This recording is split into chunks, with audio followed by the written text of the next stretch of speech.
If you're talking about e-commerce, they want it to be the next Amazon.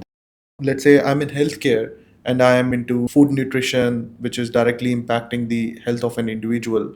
How easy it is for me to set up something like this in Dubai CommerCity? Or let's say another example could be beauty and wellness. Again, something which is applied on the human skin. And then on the contrary, let's say furniture, for example, nothing to do with human life in general. So do you think these are activities which are like easy and straightforward to operate, or they're like complex in nature when it comes to business operations? You know the Chinese proverb that says Mm-hmm. the journey of 1,000 miles starts with a single step. Okay. I advise entrepreneurs and anybody who wants to establish a business, in all honesty, look, the goal that they will have for their business, I am assuming will be huge, and they would want it to be a great success. And if you're talking about e-commerce, they want it to be the next Amazon, they want it to be the next Noon, and others as well. I tell them, guys, break it down into bite-sized, achievable milestones.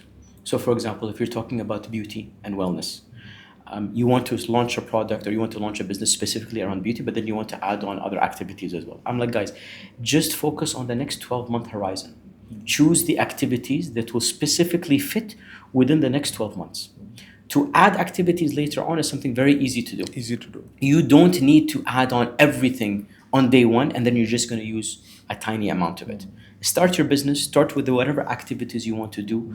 Try to make it as simple as possible, as fluid as possible, so that at least you start. And then later on you can build from there. That is not an issue, in all honesty. But it's these individual bite-sized milestones which will help you get to where you need to get to and will help you grow the business. I had actually a company that wanted to be they exist now. They wanted to be an online German supermarket. Interesting. So when you're talking about supermarket, you're talking about food, you're talking about non-consumable items such as shampoos and soaps and toothpaste and all these things, right? And I'm like, okay, I know what you want to do. Let's break it down. What do you want to start off with first? He's like, I want to start off with food. Snacks that you would see in Germany that's not necessarily here, and I want to get them with there. I want to get them over here. I'm like, okay, that's fine. Let's start off with that because the activities, the approval processes, etc. for that is very different than the other aspects such as shampoos Shampoos and all. and Makes sense. soaps and toothpaste, etc. Yeah. And I'm like, start off with this, get it right, get it done, get what you need to get in place, establish your bank account if you want to establish your bank account, hire the people, your trade name, etc. All these things. Then after that, you can add on to it. And that advice was taken. He started off with food, and then he added on other categories from there. And now he's an existing business which has grown and is continuing to grow. So I always tell clients, don't be intimidated by the approval processes or the activity processes. I know it might seem intimidating in terms of, I don't know where to go, what to choose. There's a lot of verbiage when it comes to, for example, what the meaning of these activities are, etc. Don't be intimidated, in all honesty. Start off and only think about 12-month horizons. Focus on that and then go from there. And in all honesty as well, Anurag, what I tend to find with a lot of businesses is they want everything in the start and they want to in-house everything. Yes. And I tell them, guys, you don't need to.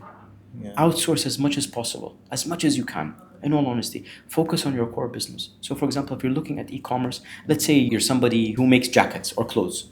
Focus on making those clothes and those jackets, right?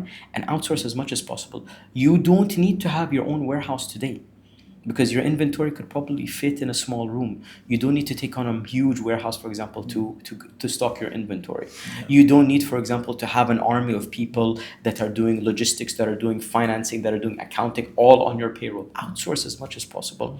Eventually, when you start getting the core business correct, start insourcing bits and pieces until eventually you have it all in-house. Sure. So this is one thing that I see, and one thing that I would advise clients to do is to really focus on that. Even if you look at Anurag in terms of e-commerce, Amazon.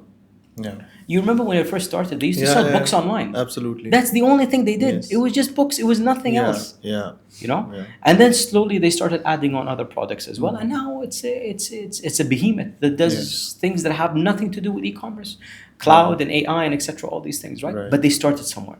And they had bite-sized milestone approaches until eventually they got to where they got to. Right. So this is what I say with clients as well, or I say with people, is like, break it down into small milestones that is bite-sized, and so that you don't bite off more than you can chew and eventually you choke. True.